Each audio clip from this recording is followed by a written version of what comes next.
We're so excited that you've joined us to listen to Casey Litsey's sermon. Now get ready for some real talk.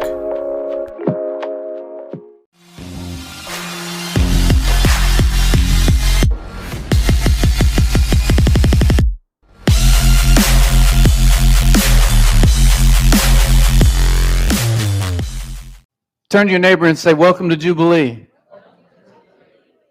where everybody... Boy, y'all are terrible. Let's try that again. Where everybody... There we go. Now that's better. So it brings me joy to get up here again. It always seems like a process whenever you're getting ready to get up here. You know, like I said before, you get up here and you think, man, my notes aren't together. I don't know what the deal is. But it's just because God is wanting to speak through you, and He doesn't want you to do it. You know, I always knew as a little boy that I was called into ministry. It was almost like it was in my blood. But the thing is that it took so long and so many times to reroute to be able to step into it. I remember as a little, I was probably about 8 years old, and a guest speaker came all the way from Australia. He didn't know who I was. He knew my parents, but he didn't know that I was them because I was sitting in the back. And he said, "You, sir, you young man, yeah, you, come here." And here I come waddling up there, what does this guy want from me? I'm just a little guy. And so he says, "You, sir, will be prophet to the nations. You have a big calling on your life, and you're going into ministry." And I looked at him like, man, are you crazy? I'm 10 years old. I still haven't lived the rest of my life yet. And so he laid hands on me, and I went out in the Spirit. And I remember God showed me a glimpse of what my future was going to be like. He showed me all these things where I was older and I was doing mighty things for the kingdom. But inside, when I woke up, I thought, ooh, I don't know about that. I don't want to do that. Because I'm scared the world might look at me a different way. They may not look at me the way that I want them to, so they're going to start looking at me a different way. And so I got up and I said, yeah, I don't know about that. I think I might just kind of run from that a little bit. And so I got older and I started doing things on my own. And, it seemed like everywhere I would go, God would follow me. He would always follow me and remind me about my calling. It wasn't like He stepped away and said, "Oh, I told him his calling. I'm just going to leave it right there." No, He followed me everywhere. He kept following me and pursuing me and saying, "This is your calling. Step in it. Step in it." But the thing is that I was so distracted by the world. So high school rolls around, and everybody knows it's not cool to be a Jesus freak. It's not cool to be on for Jesus. You're supposed to be a part of the world. You're supposed to party. You're supposed to have sex. You're supposed to do all this stuff and not be a part of what God's called you to do. It doesn't matter. That's the way the world looks at things. And so I got distracted by this, and I was going to public schools, and I was doing wrong things. And it's so funny because God pulled me out of the public school, put me in Victory Christian Center, and I had everything where I could learn to be a better Christian. But guess what I did? I ran even farther away because I was scared of it. And so the thing was, as God kept pushing me and pushing me and pulling me, but I kept being so distracted by the world and what they'd offer me. Oh, look at this pretty girl. Oh, look at this. Oh, man. Let me try this marijuana. Let me do this over here. Let me get drunk. Let me just pass out. And it doesn't, but God would still protect me through all this stuff I was going through. I was walking my own path, and God was still walking with me. Because it doesn't matter where you go, God will always follow you. And so the thing is that I was so drawn by this, and I was at Victory. And when I got there, I remember the first month, for 2 months, I was on fire for God. I was ready to turn my life around. I was there, I was changing. But then, the devil will always trick you and deceive you. All he's got to do is send somebody on your path that you like, that you're fond of, and then you'll step with them and walk with them all the way away from God. He'll take you far away, and you'll distance yourself. You'll keep growing farther and farther. And then God is still telling you, hey, you're called over here. Why won't you do this? I mean, are you deaf? But the thing is that he just keeps pushing you and pushing you and pushing you to go the direction of what you want to go. But I was so distracted by what everybody gave me at school. And the next thing I know, I was running with bad kids. Next thing I know, I was partying every weekend. Next thing I know, I was getting high before chapel. I remember I got so high one time, I thought the guy was floating as he was speaking up there at chapel. And I thought, man, I'm going to hell. Somebody's going to send me to hell doing this. But the thing was, is that God, he saw me do this and he still walked with me. He didn't leave me just because of my sin. You know, the world tries to tell us that, like these preachers that are they have these denominations. They'll tell you, you're a sinner, you're a sinner, you're a sinner, you're going to hell, you're going to hell, you're going to hell. But the thing is that we have to love people through their sin. You can't push them away. Otherwise, they will run farther. Because that's what I did. See, they would get in my face. They'd say, you're a sinner. You're a sinner. You're no good. You're a troublemaker. If one more time, one more outburst out of you, and I'll expel you from the school. One more time, just one more time. They never showed me grace. All they did was look at me like everybody else, and they had to make an example of me. The moment I messed up is the moment they would point at me and say, that guy right there, he messes up one more time, he's expelled. He's not meant to be here. And the thing is that the enemy will use them against you, and he'll tell them, why don't you tell this guy he's not called to ministry? He's rough. He's not hearing this. He's partying. He's this. He's that. He's not called. They did the same way with Jesus. They did the same way with him. They said, he's not the Son of God. Who is he? Who is he to lay these hands on people? Who is he to do these miracles? That man's a witchcraft. He's not a God. But that's the way they look at us. That's the way the world will look at us when we're running in sin. They don't look at us and love us through and say, hey, look, I see you're going through a hard time. I don't know your story, but I want to help you. I want to step in. I want to guide you. I want to direct you instead of condemn you. I want to be there for you. But, instead, I didn't believe that I had a calling during this process because of the fact of what people would say to me. How they'd tell me, you're not called. Well, you think you're called to ministry? Look who you're running with. They thought the farther I got from God, that God would be away from me. But it doesn't matter how far you run. If you got a calling on your life, God will keep with you until you do it. And the thing is, if you are so distracted by objects, people, and all that, he'll start taking them away from you because he's a jealous God. He'll step over them. He'll push them out of your way. They'll never be a part of your life because he wants all your attention. He wants you to put him first, not put him second. We say, well, we're supposed to put our house first. No. You're supposed to put God first and then your house. People think, oh, well, I got to put my marriage first. It comes first. It says that. No. You put God first and then your marriage second. See, the thing is that we have the tendency to think, oh, I got to do this. I got to put my marriage first because otherwise it's just going to crumble. Well, let me tell you something. If you don't put God first, everything else will crumble around you. And you will not have a firm foundation to stand on because you'll be sinking sand, just like it says. We feel like God interrupts our story. He keeps interrupting my life, my future. The problem is we have the wrong perspective. It's the opposite. Every time you delay what God told you to do, every time you disobey, God has told you to do something. It's not that he is interrupting your story. It's that you're interrupting his story. God has a story, and he's waiting for you to get on board so he can tell his story. So tonight I want to talk to you about running but called. And this brings us to the first point. Running from God will become miserable and tiring.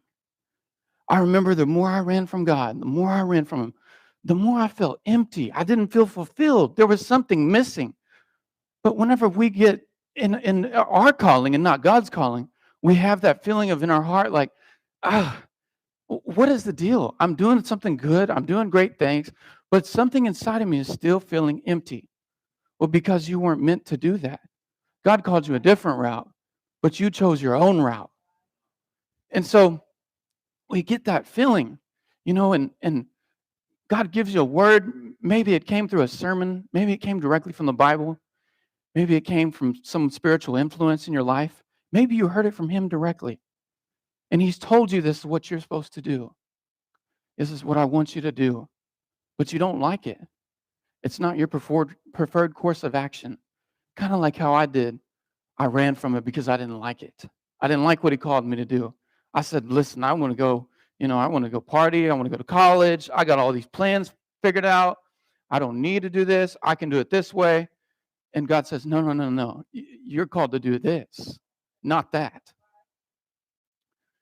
You got logical reasons why God doesn't know what he's talking about. We think that we know more than God. We think that we know our future better than God. But let me tell you something. He's the director of the movie, and he knows the ending before you do.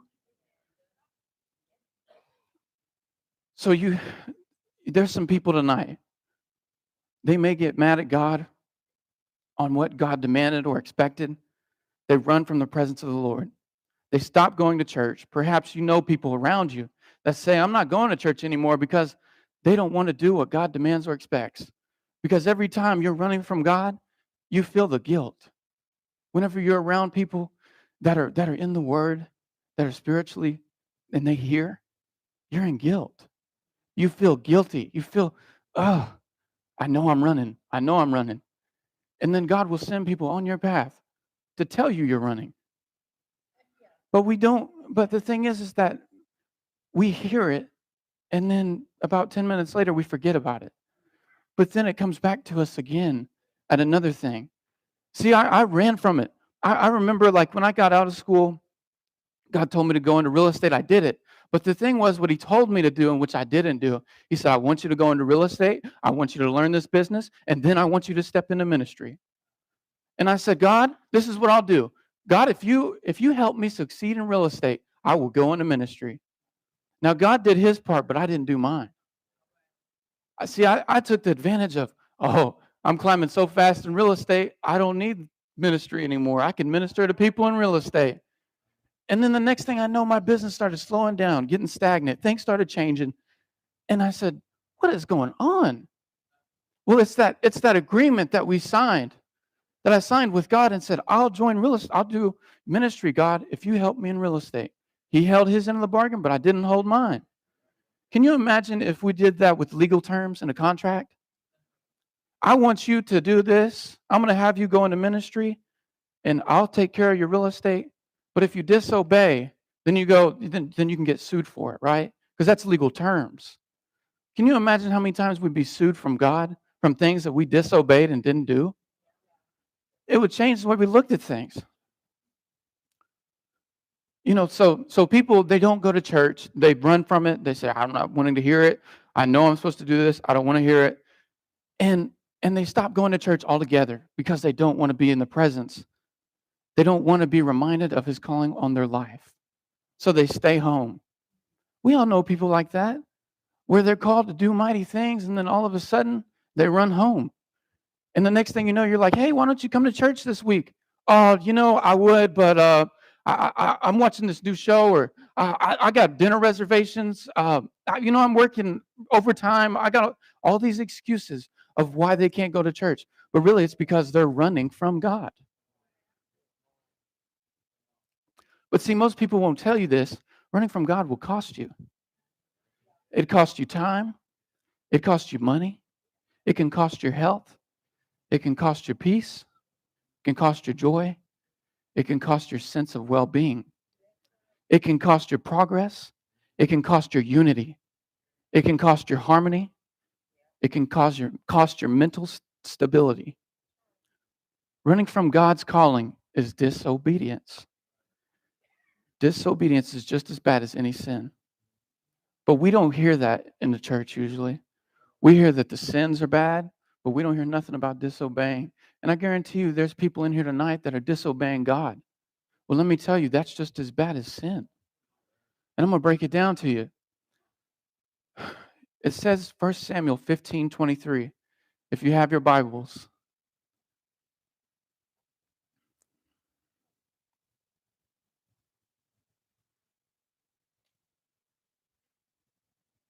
It says, you sin if you refuse to obey the Lord.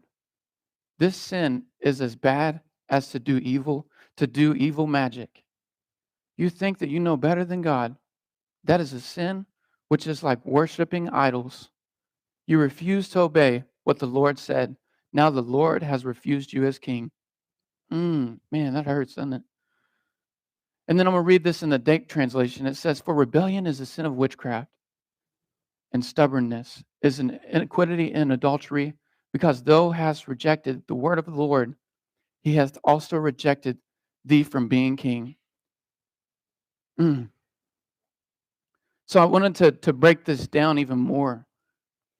It says, obedience is more important than all forms of religion, sacrifices, offering rituals, and ceremonies. It is the chief end of all true religion, and stubbornness, our manifestation of failure and conforming to the truth.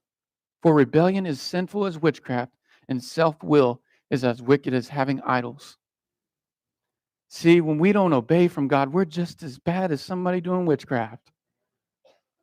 And I can attest to this, because sometimes I feel like when you're getting ready to preach on a sermon, God will start letting you walk through these processes to see if you can practice what you preach. So I'm laying in bed Monday, and it's like, I don't know, I went to bed probably 11 o'clock, and about 1 o'clock in the morning, I start hearing this voice, real soft, "Casey, Casey, Casey." And then I wake up, and I hear it again, "Casey." And I said, "Oh man, that's God speaking." And so I sit up, and I'm like, what is going on? And I hear in my spirit, "Go to the living room." And I walk into the living room, and I said, "Here I am, God, your faithful servant. I hear you. What would you have me do?" He said, "I was just seeing if you would obey me." That's all he was doing. Wasn't going to tell me some big word. He just wanted to see if I would obey him. See, God's call disrupts our lives. We start, we have our whole future planned out. By 20, I'm going to be in college. 25, I'm going to have my career. 26, I'm going to go into the medical field. 27, I'm going to be so successful. I'm going to have this beautiful house, this white picket fence. I'm going to have a dog named Max. I'm going to have, I'm going to have a cat named Bella. I'm going to drive this car. I'm going to have these type of clothes. I'm going to have these. And we just start planning our future without even talking to God. And so we start packing our bag of everything that we had in store. And we take our bag, because we know our calling, right? We take our bag and we say, "I'm out of here. I'll see you, God. We'll see you later. I'm going a different direction." But what we don't realize is that, during the process of us running from him, we start emptying out everything of what we gained, what we packed in our bag, all of our careers, all of our money, all of our stuff that we had planned for us. And the next thing you know, we're empty, and we're back searching again. "Oh God, here I am. I'm ready to obey you again. I went through the ringers, God, and I know I'm running, but hey, God, how about, instead of this time, how about instead of being a doctor, I'll become an attorney? How about that, God? Or I'll be a comedian, God. I don't want to go into ministry, God, but I'll do all these other things. How about that, God? I'll start packing my bag, and I'll start going the same direction I just went. I'll go that direction, God. You'll be there with me, right?" And you don't hear nothing, because he's already told you what you're supposed to do.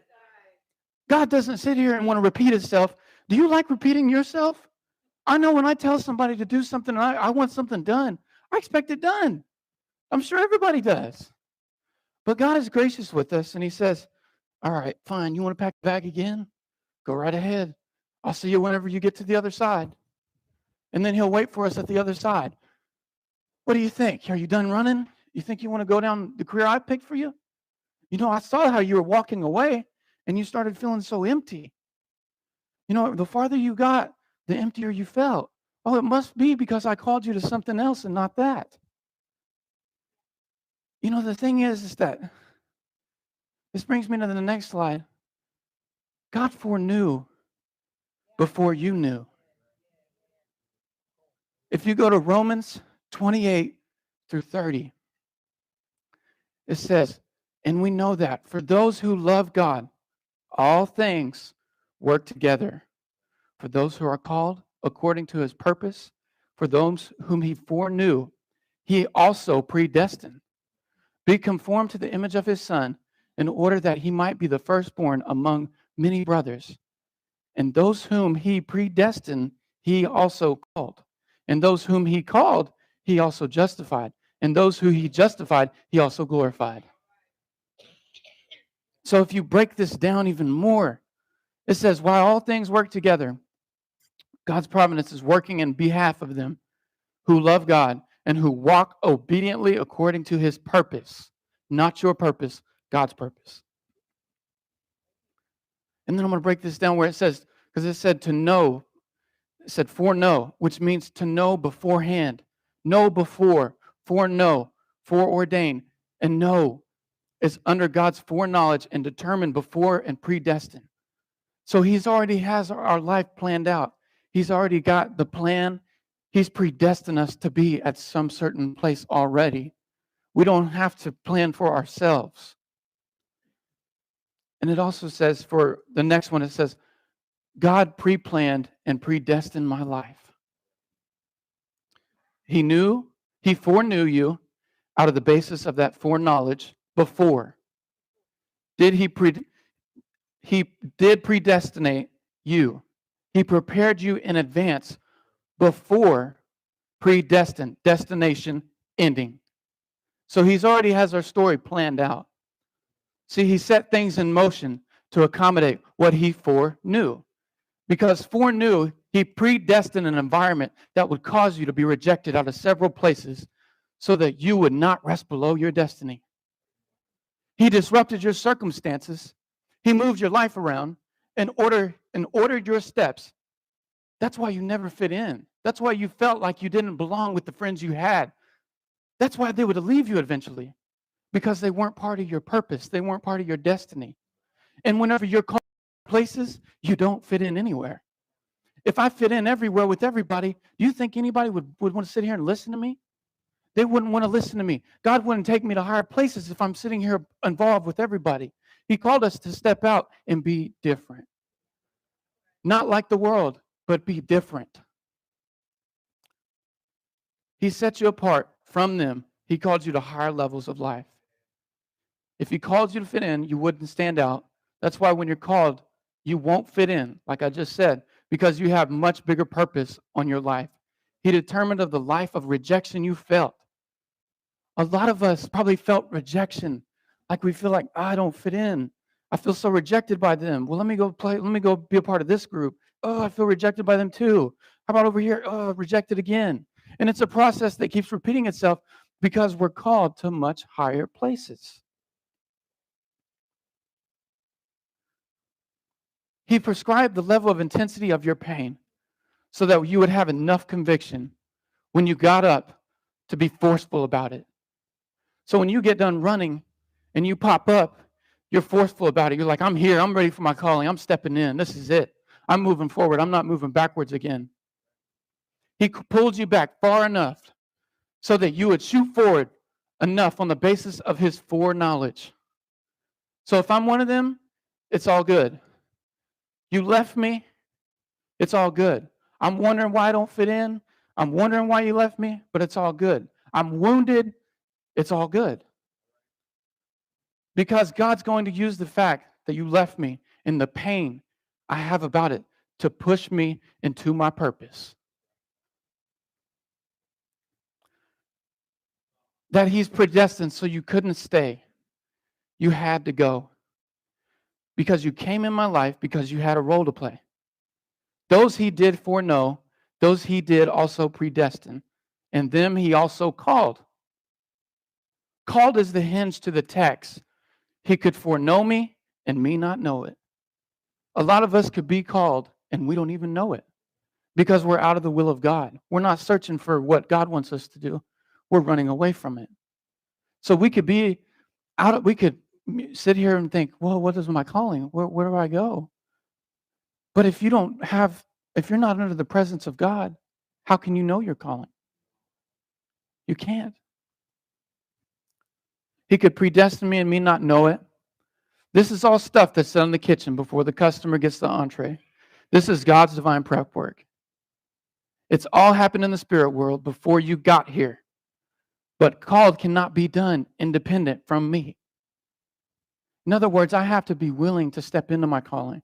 God's not going to force me to do it. He's not going to say, I'm going to kill you if you don't step in your calling. He's not like that. He's graceful. He's patient with us.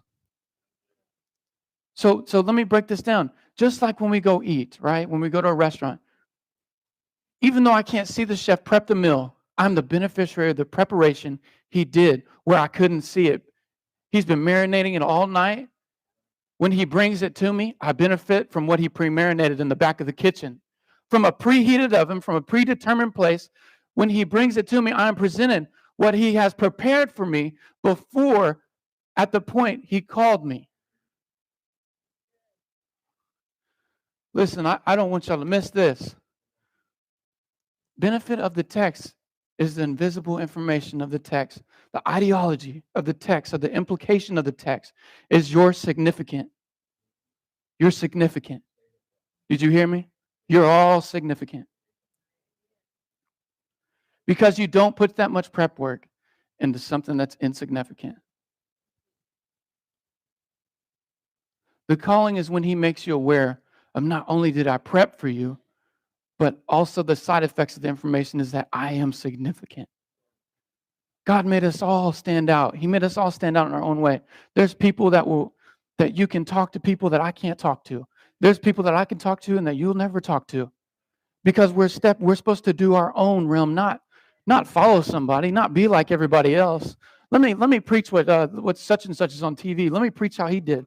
Let me do, like what's his name on TV. Let me follow his footsteps. I want to be like this celebrity. I want to be like that celebrity. No, God called us to step in our own will and our own purpose, not be in somebody else's purpose. But most of us don't know that. That's why we turn to drugs. That's why we turn to alcohol, to find the escape, the feeling of being so low about ourselves. We abuse our bodies because I didn't know I was significant. That's why I did all these drugs. That's why I snorted up all this cocaine. That's why I slept with whoever, because I didn't know I was significant. I didn't know that I had purpose. I didn't know that I was anything. I didn't know who I was. That's why I gave myself to anybody who wanted me, who was fascinated that they liked me, because I didn't know I was significant. And if you don't know you're significant, you'll give yourself to anybody. Look at someone and say, he called me. Rusty, come here.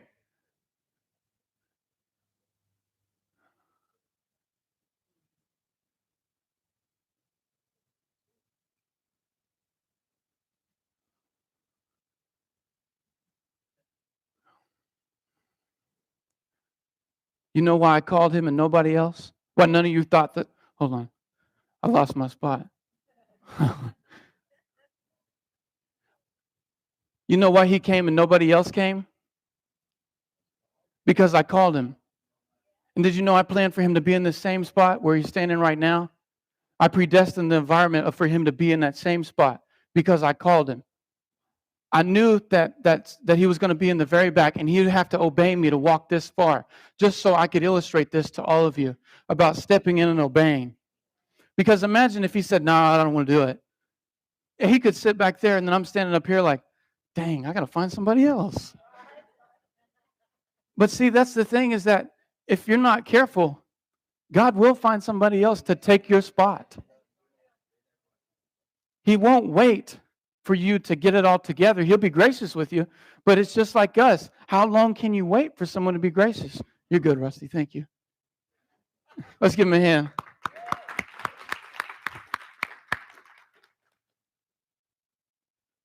See, you don't call nobody you don't want. Now, somebody might wonder to you that you don't want, but you don't call nobody that you don't want. You don't call anybody you don't have a plan for. You don't call anybody without a purpose. You don't call anybody and then say, I don't know what I'm supposed to do with you. Can you imagine if God said that to us? Oh, I called you, but I don't know what I'm going to do with you yet. I'm not sure. I haven't figured it out yet. We'd be in a world full of trouble. If you got good sense, you had the purpose before you called the person. Wonder who you are. I wonder who you are that he called. That he would put so much labor and work into setting the path for you. The details are in the prep work. The circumstances you had to be right, the age had to be determined, the error had to be determined, the gender had to be determined, the community had to be determined, the exterior of your look, your walk had to be determined.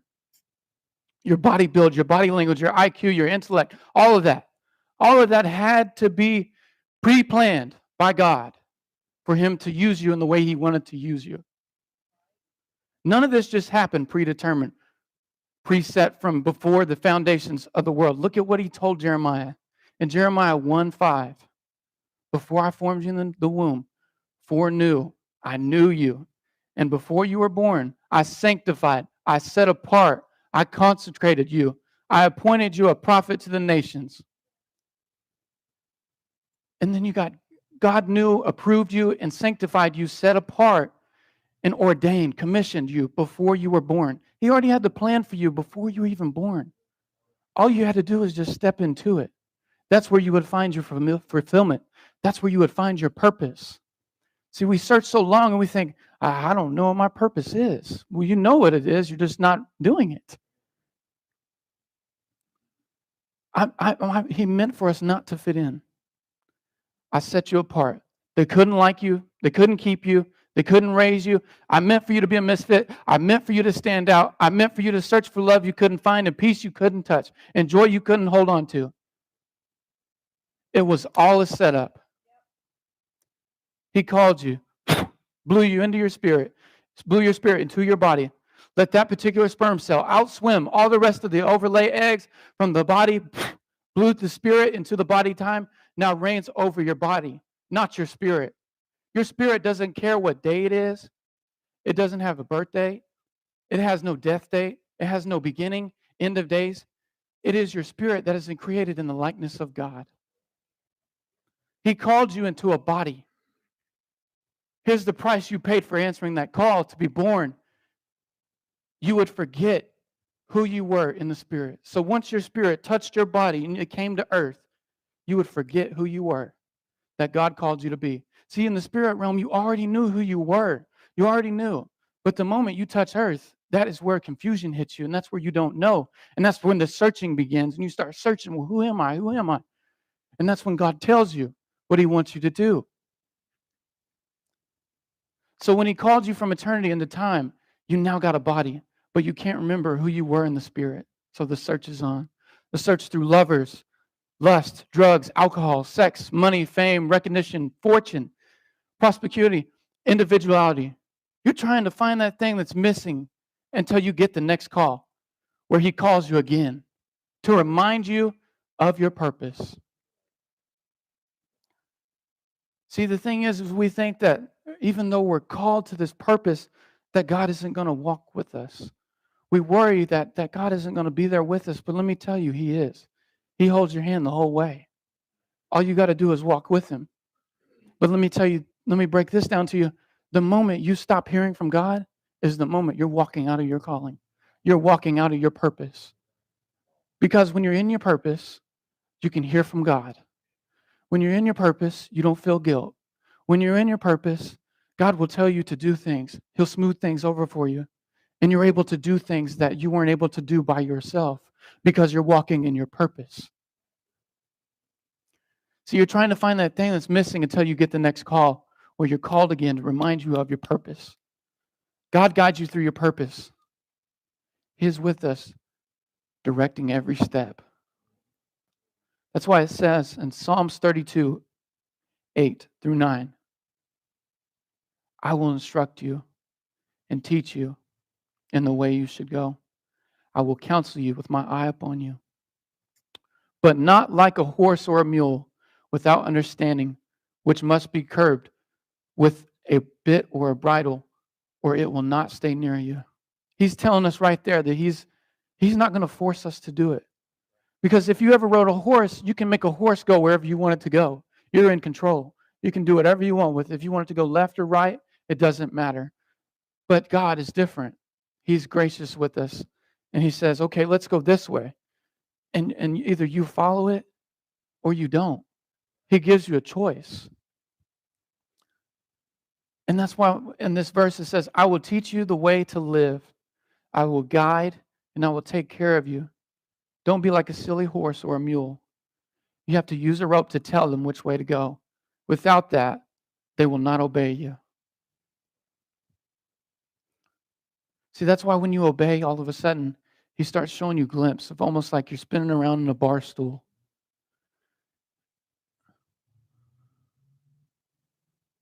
Well, I lost my note. I've spun too many times. And you say it's not that, you say it's not that, it's not that, it's not that. He says, now forgetting those things which are behind and reaching forth those things which are before you. He called you into the body of Christ. You must be born again. One of the waters, one of the Spirit, born again, again, again. It's happening again. The whole process is happening again.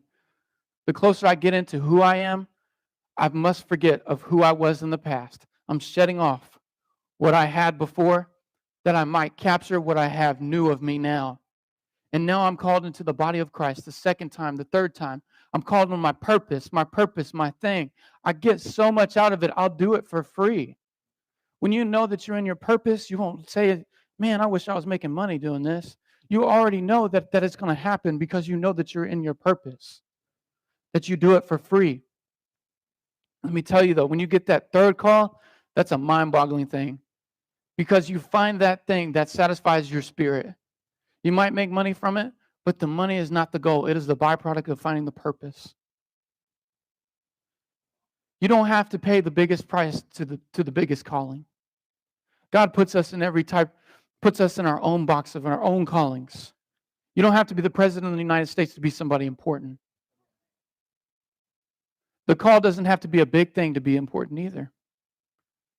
If all you do is you're a janitor and you're sweeping floors all day, but you're leading people to Christ and you're happy doing it, then that's what he called you to do. And the sad thing is that if that person is called and you get a preacher that is not called, I guarantee you the janitor will lead more people to Christ than the preacher would. The problem here is you're trying to get something big because you draw being important from people. Some of you are forsaking your calling, trying to find something big and impressive so that people will think you're important. You think like, well, if I'm so important, God will do this for me. He'll do these things. He'll make me look this way. He'll give me this. So then people will think I'm so important. But let me tell you, that janitor that is in his calling, he's more important than you are. Because he stepped into his purpose while you're over here dreaming, you know what? If God only gave me this house, I could have a huge table and invite everybody over and I could fellowship the gospel. But God didn't call you to live in a house. He called you to live somewhere else. You see what I'm saying? He called us to do these different things. But the thing is that we're running from it. But that janitor over here is sweeping the floors and he's happy as can be, minding his own business, leading people to Christ. See, what gives me fulfillment is not how big it is. It fits my purpose. I'm plugged in. I'm connected to it. That's what makes me fulfilled. Let me tell you something. You're only important. Let me tell you something. People think you're important will not raise your self-esteem. That's why it's called self-esteem. Until I think important to myself, nobody else will think important to me. They'll still keep looking at the way I'm looking at myself. That's why it's called self-esteem. Until you think highly of yourself, me thinking highly of you will never be enough. You got to believe that what you're called to do is important. Let me tell you this, if you don't do small things with excellence, you will never get big things. Because he says, I'm going to start you small. You're going to start here. You're going to get training. You're going to do it this way. We're going to test your obedience. And if you do that, then I'm going to make you go higher and higher and higher because I can trust you.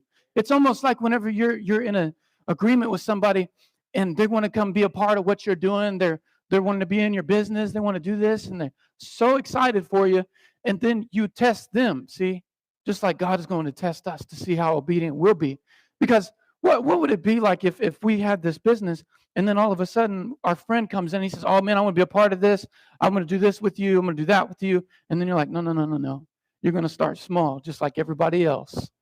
You don't get a pass just because you're my friend. You don't get a pass because I know you.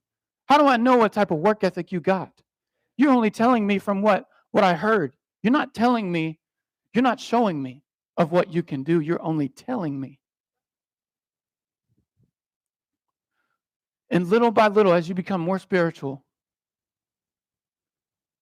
you are becoming more aware of whose you are and who you really are to be.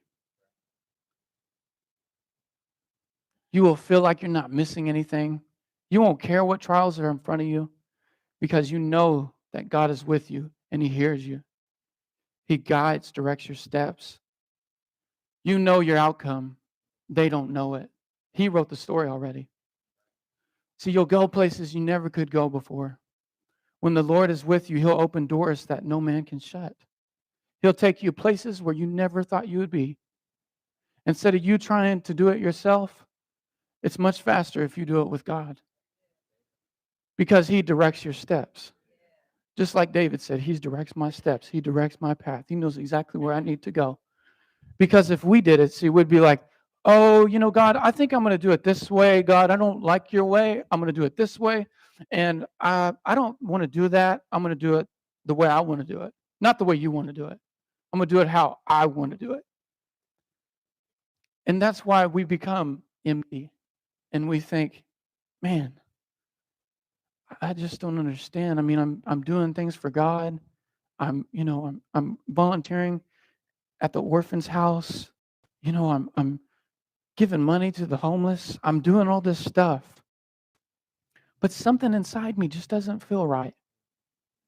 It's because we were running the whole time from our purpose and we weren't doing what God told us to do. So no matter how good you do things, no matter how good you are to people, it doesn't matter, because when God tells you to do something and you're not doing it, you're still in disobedience.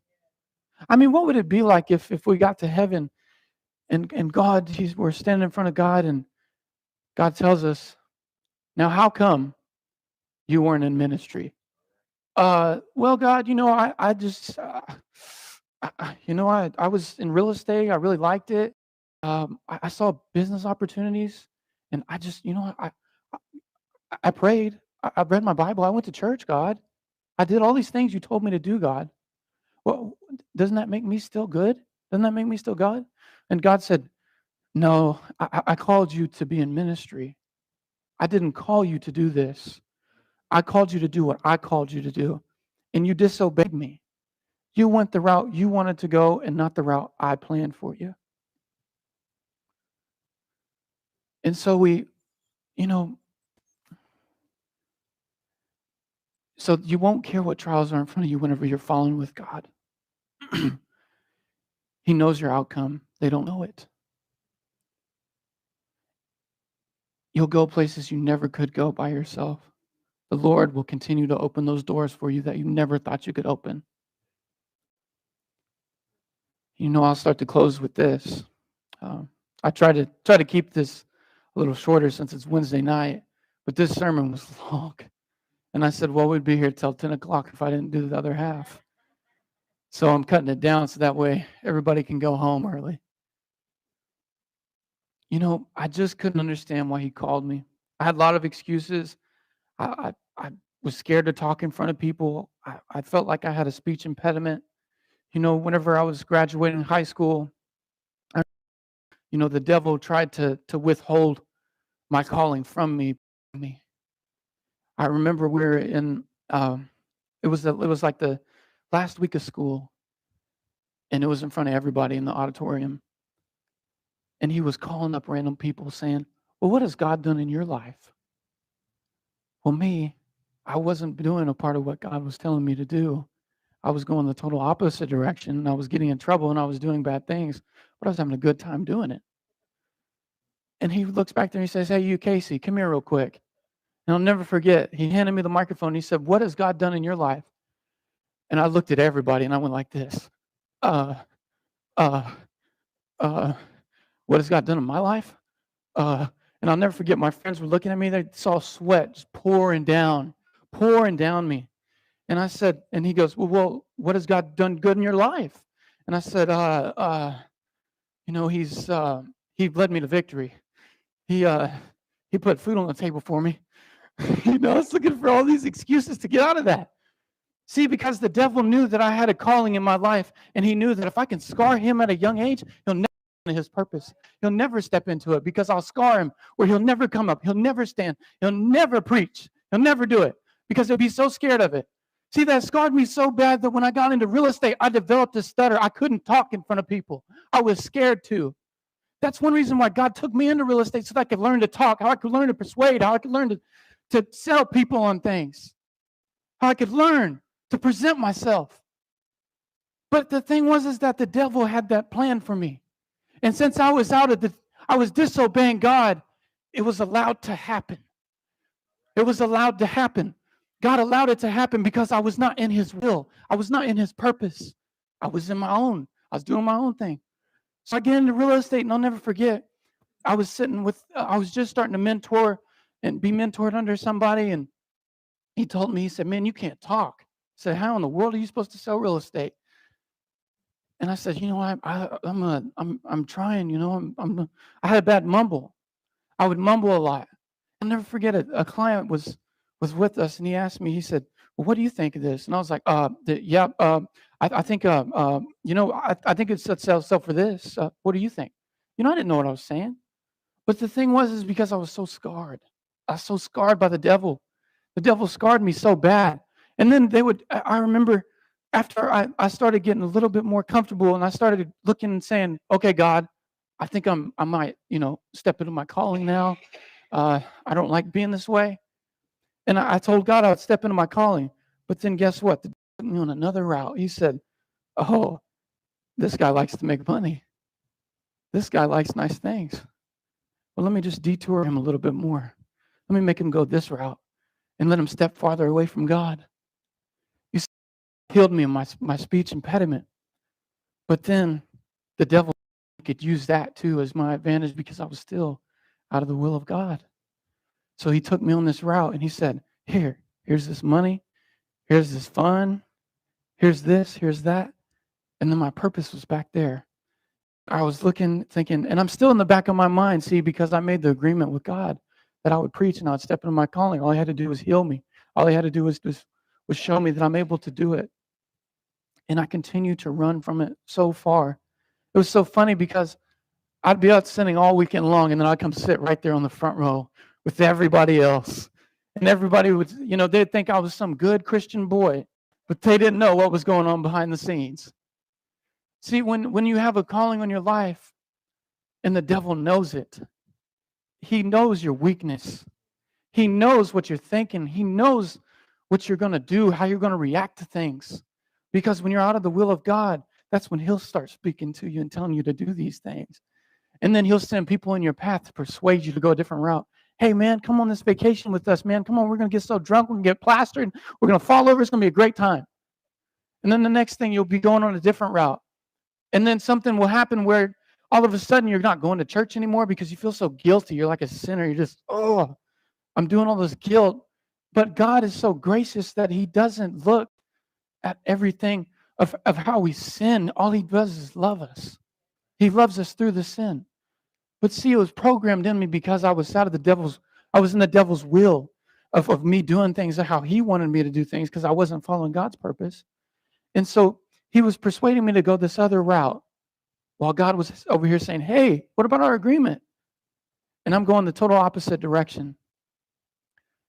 And we step so far out, and then we get so emptied out because the devil comes to kill, steal, destroy. And if he can't kill you, he'll destroy you. And let me tell you something. Being destroyed is worse than being dead because you're still alive and you still have to feel it. So I started walking away from my purpose, my calling, and I kid you not, people would come up to me at church. I'd be, hungover, and I would not want to be here, but I would come. I'd just come, to support my family. I wanted to be here, but there was something inside of me that kept drawing me towards church. It was something that just kept pushing me, pushing me, and pushing me.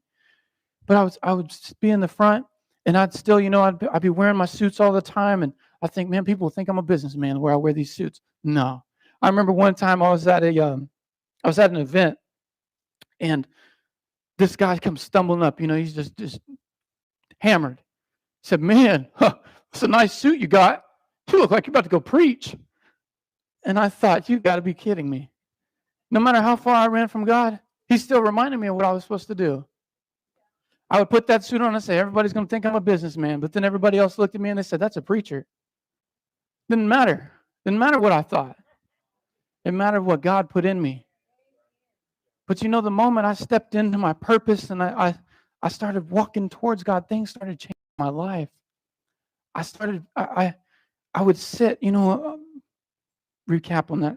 I would sit on the front row, and I remember I would feel so far out of God's will that when someone would call on me to get up here and pray over the offering or pray at the closing of the service, I'd say, no way. Don't pick me.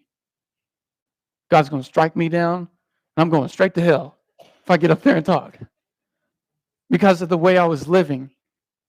But God would always use people to push me in easy. He never was like just shoving me and pushing me hard where I'd get scared of it, slowly easing me in. Pray over the offering. Pray over this. Do this in the church. Help with this. And the next thing I know, I was walking in my calling. I was starting to step in it. And I'll never forget, it was about 2 years ago.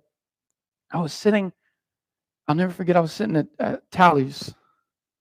I was sitting across from Papa and Grandma, and it got quiet. And then all of a sudden, something fell out of my mouth. It said, hey, if you ever want me to preach sometime, you just let me know. And I said, surely they didn't hear that. And it was so funny because they were like, oh, preach? Oh, yeah, you let us. I said, yeah, just, let me know. I just blew it off. I didn't think they'd actually call on me to preach. But God had other plans. He started softening their hearts and saying, pick this date for him. Have him preach this time. And that's what happened, is that he started easy guiding me in. Get up there and pray over the offering. Do this for the church. Do that. Just easing in. And the next thing I knew, God showed me. He was like, before I preached that first time, I remember I came here and I said, God, this is my first time doing this. I'm stepping into your purpose of what you called me to do. I can't do this on my own, and you have the full capability to do it. So I'm going to trust you, and I'm going to obey you and do it. And so I step into my calling, and I never forget. I shocked everybody. No one even thought I could preach. And then the first message rolled away. After that, I was good a couple weeks. I was still on fire for God. But then I was still kind of weak. And so the devil kind of saw the weakness of what I had, and he tried to persuade me again, causing me all these issues, causing problems everywhere. Everywhere I would go, I felt like I just had a bag of problems, and a great cloud was over me. And I'm sitting here saying, God, you called me to do this, but yet why am I still in this storm? What is going on? And the thing is that I did step into my calling that first time, but then I started stepping out of it because I was like, oh, I'm going to get distracted by this. I got this going, I got that going. And so I started to kind of sway from it, you would say.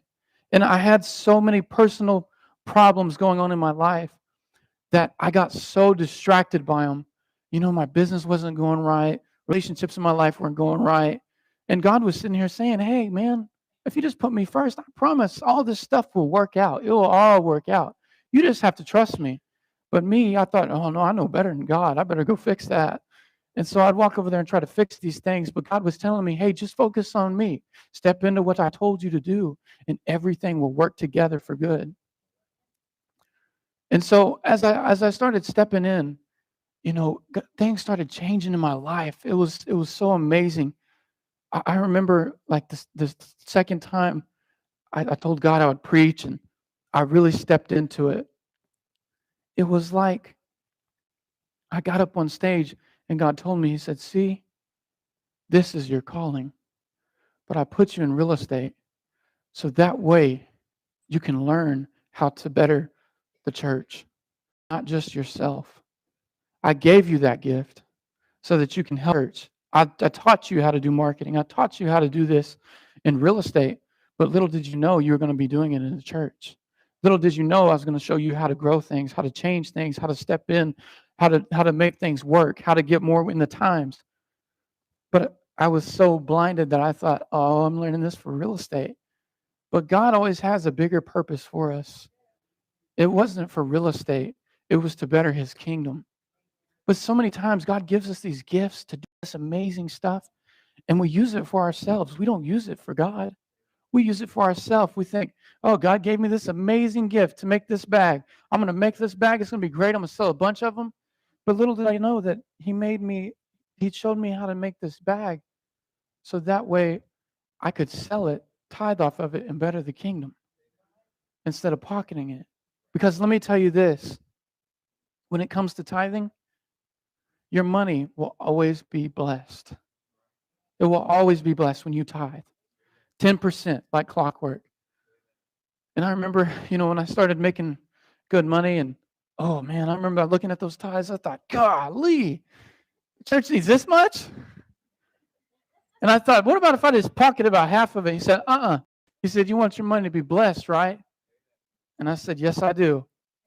And so I would tithe and God would multiply it. He would just keep going up and up and up. But whenever I was running from God, I wasn't tithing. I was just giving little offerings here, what I made, to give, 1% of what I made or give -%. And it was like my money was cursed. I remember it would just burn through. Everything would just burn through. It was like I had all these expenses, cars problems. I had to fix things all the time. Something would break down and I'd have to repair it. But then whenever I would tithe, God would bless it. He would bless it. He would keep it safe. No matter if I was making a little bit and I tithed on it, oh, God would bless it and multiply it and keep growing. It's so crazy though how God can use anybody that is just willing. If you're willing to step in your purpose, he'll use you. And so the thing is, like, a lot of us were like, well, I want to have a purpose. I want to do God's will, but I'm running from it. And let me tell you this, it's never too late to stop running. It's never too late. And I'm going to close with this. I didn't feel, because I didn't stutter, but I had a list of areas where I felt inadequate. And I always felt disqualified when I would preach or whenever I was called to preach or anything. Like the devil would use my weakness against me because I didn't know how to trust God through my problems. And so, because of humility is the frame from feeling inadequate. When you say I'm not enough, it makes you pray harder. It makes you seek harder. It makes you ask for more grace. So it doesn't matter my weakness. He made me strong. My strength is valid. So he chooses fragile, broken, limited people. It's not our talent. It's not our skills. But it's through Christ that gives us strength to do his will. What makes God so real is knowing that he can work with such poor material. He can work with such poor material. The crazy thing is that God can use someone that's just coming out of sin versus somebody that has been in the church and been in the deal, but they're not in God's will. But that sinner says, you know what? I'm going to step in my purpose. I know what I'm doing. And God can use him more than he can use the Christian that goes to church every Sunday, gets up here and speaks in tongues and does everything and goes out in the Holy Spirit. It doesn't matter. Because that Christian is not willing to step into his purpose. He's not willing to do it. But the sinner said, I'll step in. I'll do it. I got all this baggage, but I know that you called me to look forward and not behind me. And so I will step and keep walking towards my purpose. So God uses broken people It's almost like Michelangelo painting the chapel with a broken brush. How he painted that whole chapel with a broken brush. I am the brush. You're the brush. We're all brushes. He chooses broken brushes so that there will be no glory to the brush, only the artist when the master paints. He chooses broken brushes so that there will be no glory to the brush. Some of you may be able to relate to this story and can say, that's me. I ran from my calling, but I feel like it's just too late. All it takes is an act of obedience. All it takes is an act of obedience to step in and do what God would have you do. And I'm closing with this, if everybody would stand.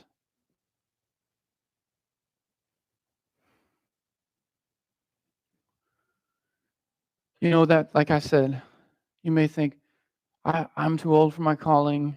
I'm too far in sin. I'm way out of the will of God. I don't know if I can ever make it back. But see, God, but the Lord, He told the story. He said, out of the 100 sheep, and that one sheep is missing, I go after him. Even though there's 99 others, I still go after him because he's the missing one. And with that being said, most of us are wandering away from God. We're wandering so far away that we don't know if we'll ever make it back.